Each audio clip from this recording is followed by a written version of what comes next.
Aquietai-vos e sabei que eu sou Deus, por Jonathan Edwards. Aquietai-vos e sabei que eu sou Deus.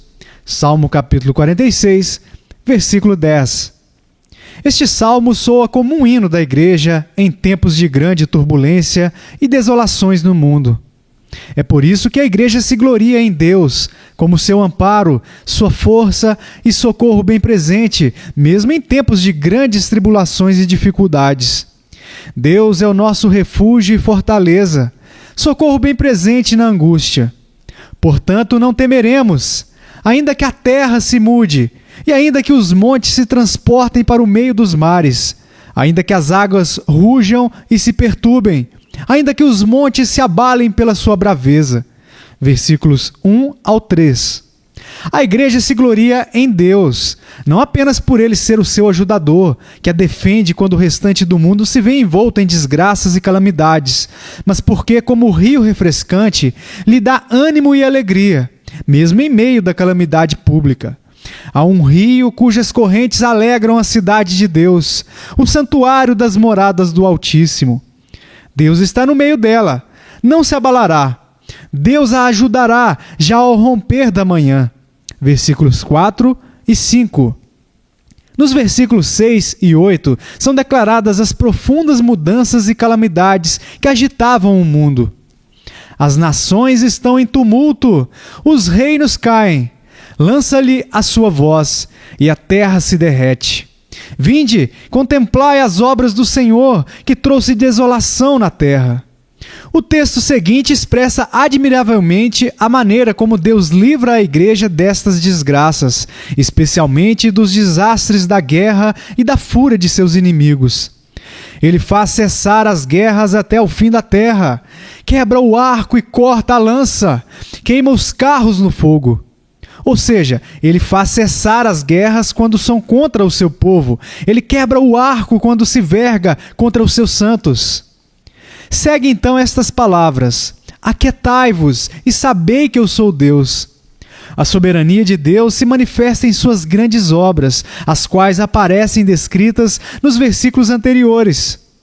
Aquelas mesmas terríveis desolações em que ele desencadeou em seu desígnio de livrar o seu povo, utilizando meios terríveis, mostram também a sua grandeza e o seu senhorio.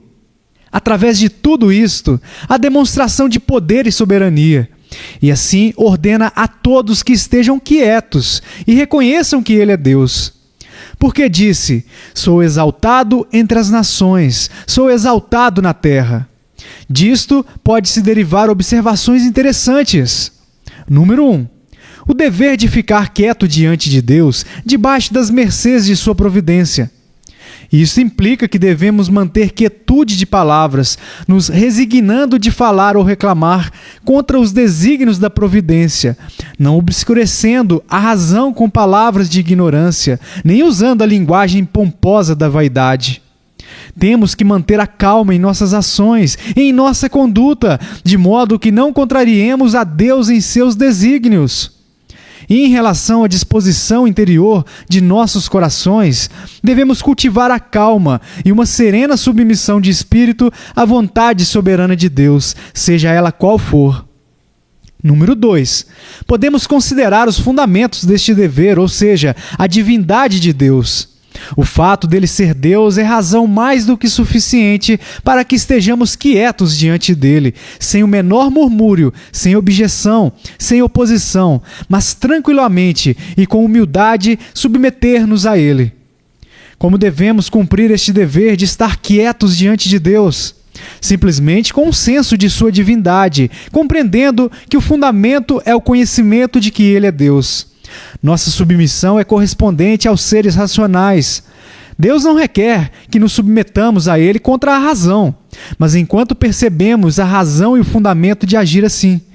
Daí que a mera constatação de que Deus é Deus pode ser o suficiente para calar todas as objeções e oposição aos seus divinos e soberanos desígnios. Tudo isso pode ser visto considerando o seguinte. Número 1.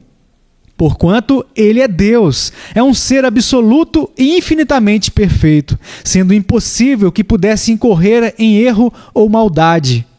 E como é eterno e não deve sua existência a nenhum outro, não pode, em medida alguma, ter limitações no seu ser, nem em nenhum de seus atributos. Se algo tem limites em sua natureza, deve haver alguma causa ou razão pelas quais estes limites existem. Assim se deduz que toda coisa limitada deve ter uma causa. Portanto, aquele que não tem causa deve ser ilimitado.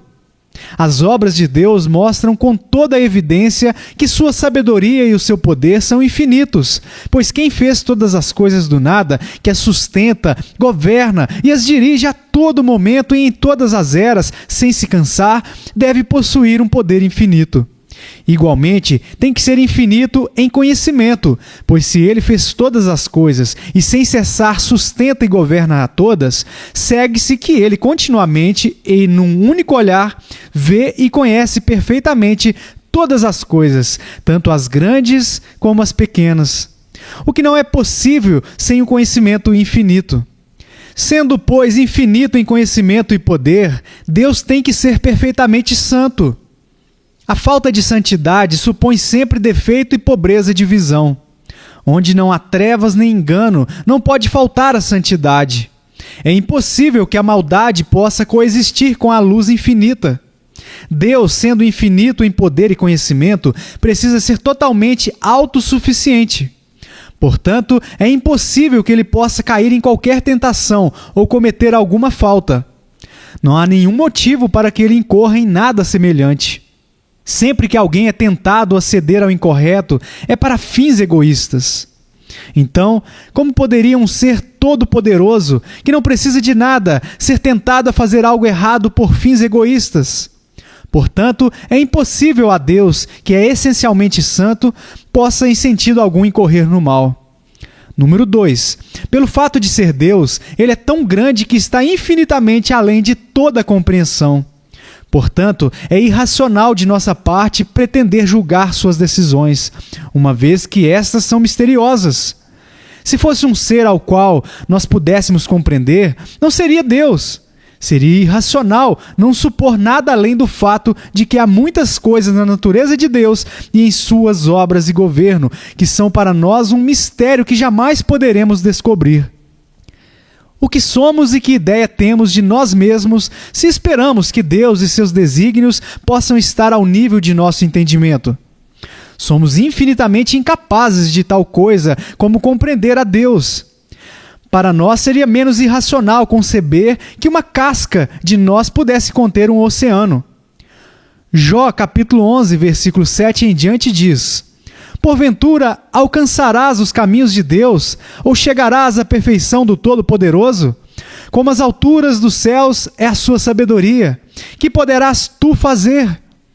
É mais profunda do que o inferno, que poderás tu saber? Mais comprida é a sua medida do que a terra, e mais larga do que o mar.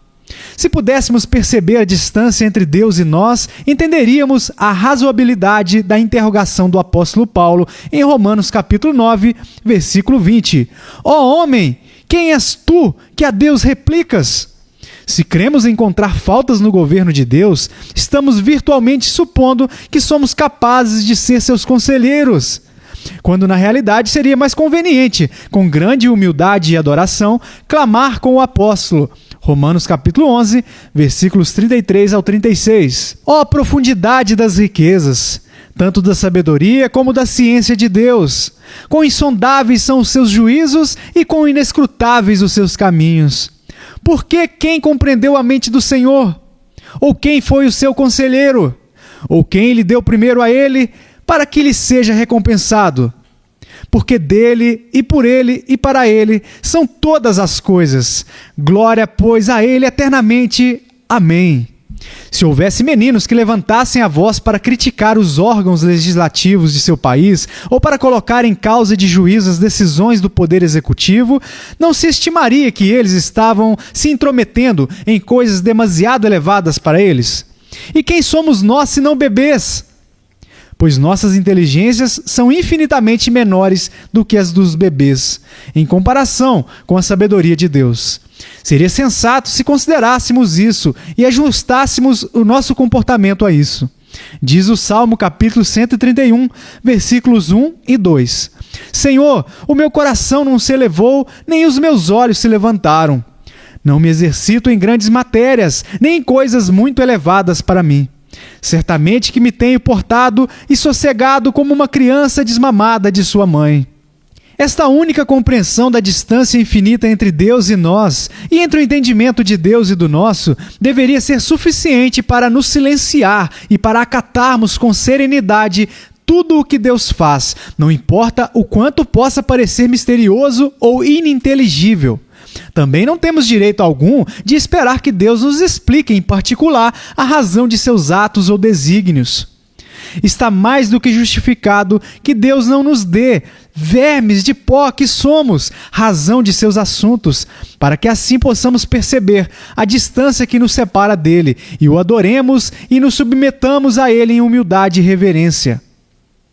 Podemos ver a este respeito, porque quando Jó padecia cruéis penas por desígnio divino, Deus lhe respondeu não explicando as razões da sua misteriosa providência, mas fazendo-lhe ver sua condição de miserável verme, sua nulidade, e quão distante ele estava da altura de Deus.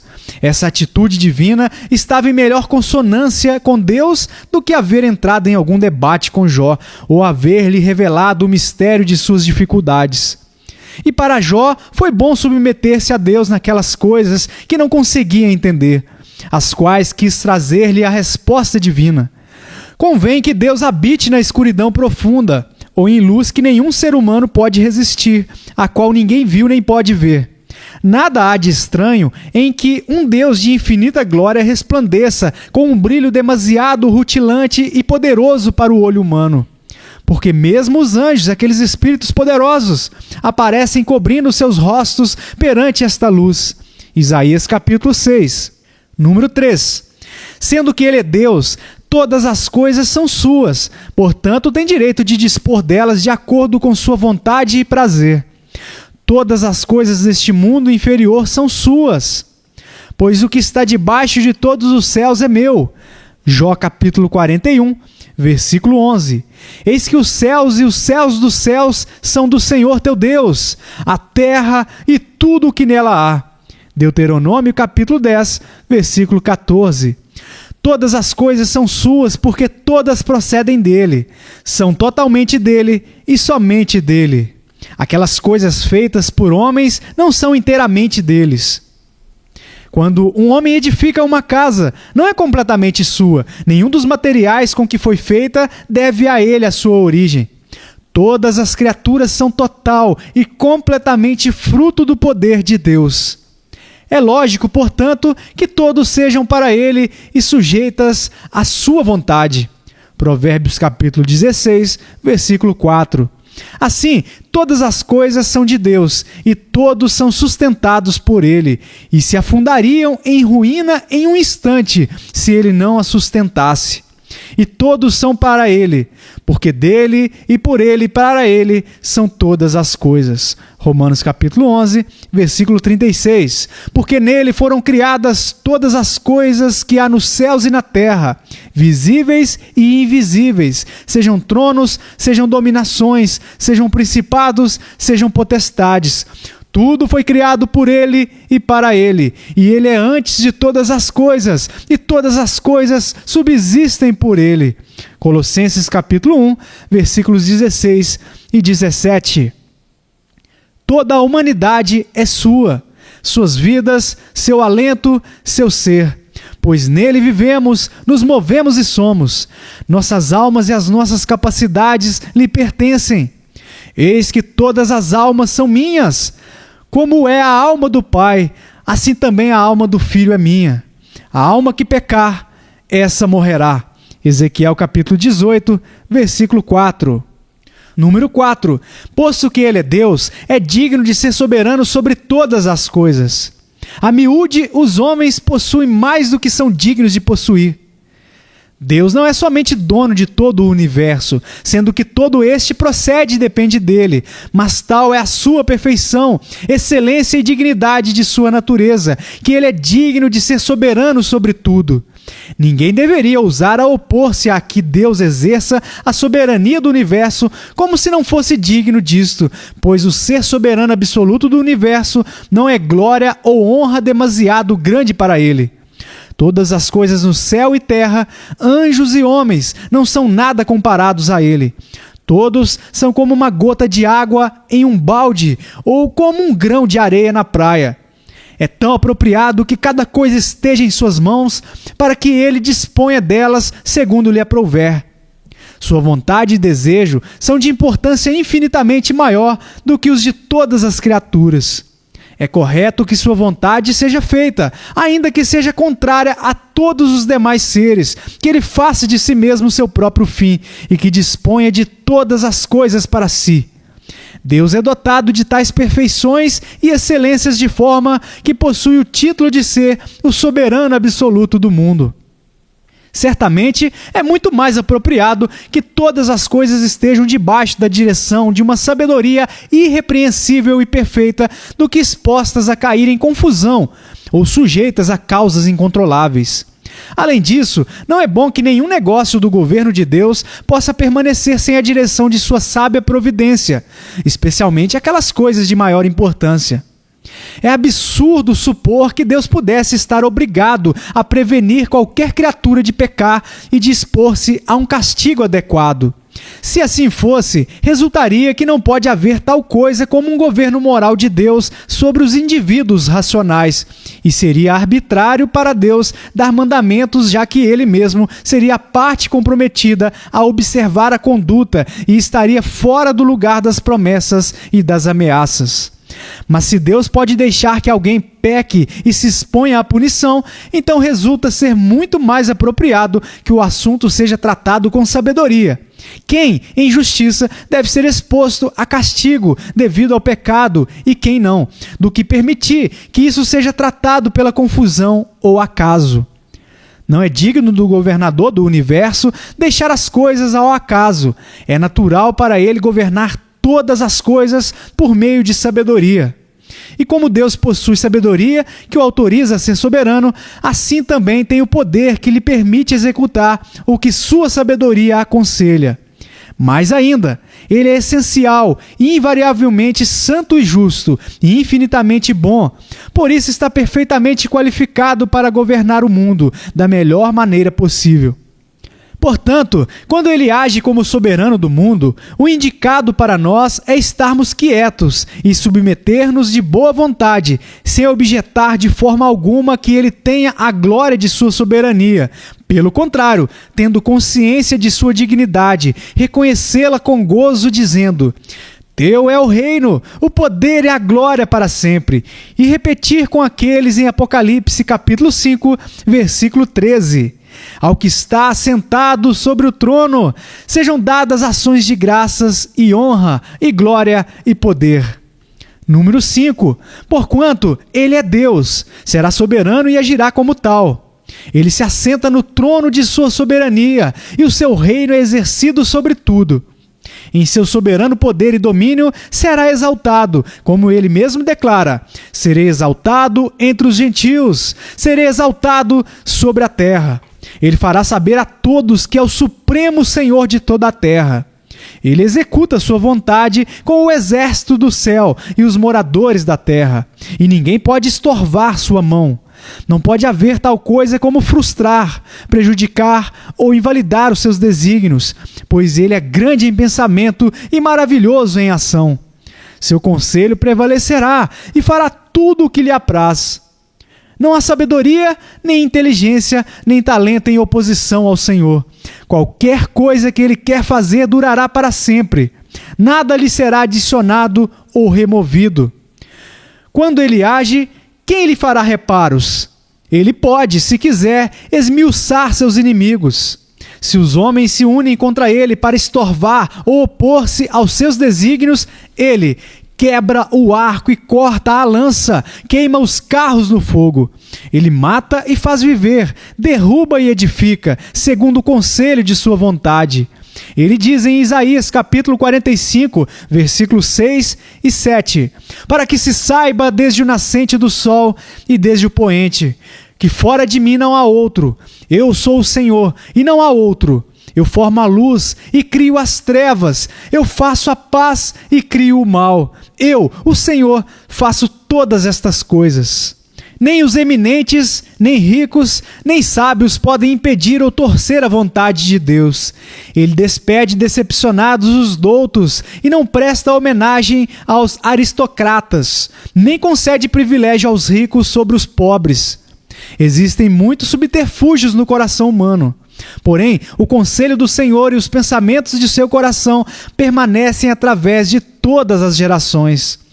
Quando concede paz, quem pode causar problemas? E se ele esconde o rosto, quem pode contemplá-lo? O que ele derruba não pode ser reconstruído, e ao que silencia, assim permanece. Quando ele se propõe a algo, quem o impedirá? E quando estende a sua mão, o que o fará recolhê-la?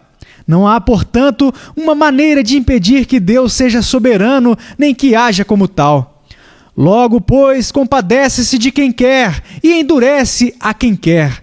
Romanos capítulo 9, versículo 18. Ele tem as chaves da morte e do inferno, e abre e não há quem feche. Fecha e não há quem abra. Isso pode nos fazer ver a loucura de nos opormos aos soberanos desígnios de Deus, e quão sábios são aqueles que quietamente e de bom ânimo se submetem à sua soberana vontade. Número 6. Como ele é Deus, está em posição de se vingar daqueles que se opõem à sua soberania. Ele é sábio de coração e forte em poder. Quem poderá endurecer-se contra Deus e sair em paz? A isso deve responder todo o que intenciona contender com ele. E ai do miserável que quiser pelejar contra Deus. Poderá defender sua posição diante dele? A qualquer um de seus inimigos movidos de orgulho, o Senhor lhe mostrará que está acima dele. Virão a ser como palha ao vento, ou como gordura de carneiros. O fogo os consumirá e desaparecerão. Não há indignação em mim. Quem me poria sarças e espinheiros diante de mim na guerra? Eu iria contra eles e juntamente os queimaria. Isaías capítulo 27, versículo 4.